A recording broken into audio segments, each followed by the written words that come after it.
get Major Mohammed Ali Shah. And the question I'm going to carry forward what Atharzia is saying is about, the judgment call. How do we then draw a comparison?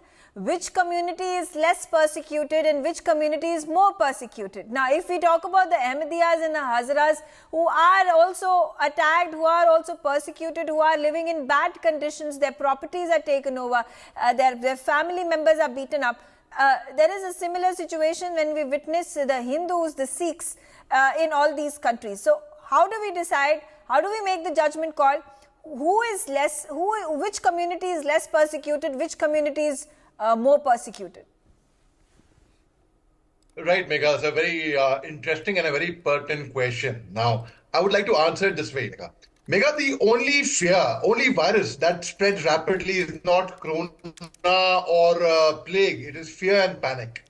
Now, when a fear and panic is created that, CAA is anti-Muslim law, which is not.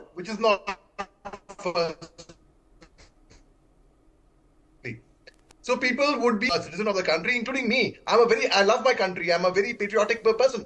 That if someone tells me, and if I am made to believe in a way that, my citizenship would be snatched from me, I would oppose it. I would protest it. I would say, how can I have fought for the country, I've lived on the borders, I've risked my life, how can my citizenship go? But that's not the case. Firstly, let me assure everyone, CAA is not anti-Muslim in India. It will not affect any Muslim citizen residing in India. Firstly. So, उस गलतफहमी का शिकार मुझ जैसे लोग भी हुए हैं.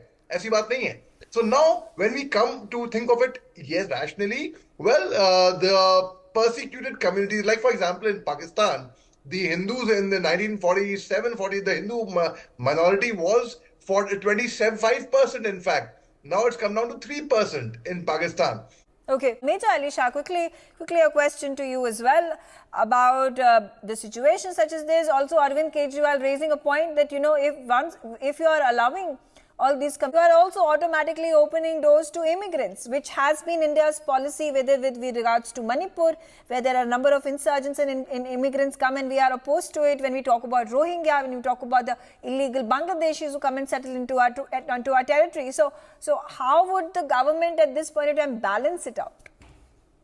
Right, Megha. Megha, that's a very interesting question. See, the very fact is, how will we balance it out? Well, the government's policies, they have to be honored. I was very perturbed 4 years back when I was told, and I was almost made to feel convinced that I would no longer be considered an Indian. Can you beat it? A person like me. I was, no, that cannot happen. I love my motherland. No one can drive us. So again, the misnomer would like to clear everyone that CAA does not affect Indian Muslims residing in India.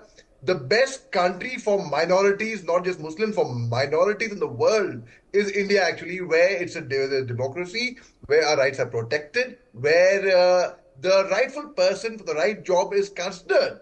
There is no bhedbhav here, unlike other countries. Now, there is a lot of persecution of minorities like murder, rape, forced conversions, ill treatment. Like I give you the example of Pakistan. The minority in Pakistan obviously is going to be mostly the Hindu community, which was 25% at the time of partition. Now it's 3%, and it's diminishing now. Similarly, how do we actually identify which, Ahmadiyyas were not included, I wish. In fact, the Hazaras were, I wish, like Atharzia rightly said, there would have been no harm if the Muslim community also would have been included. Now, what happened? That gave a point to people who want to spread propaganda and who want to invoke the sentiments and who want to fuel the passions. So it gave them a point. Okay. And on that point,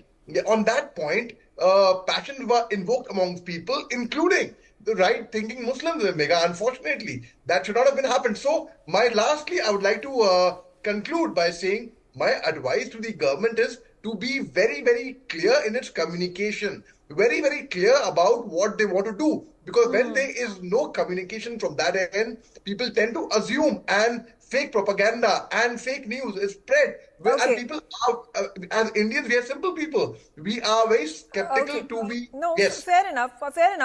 Fear mongering.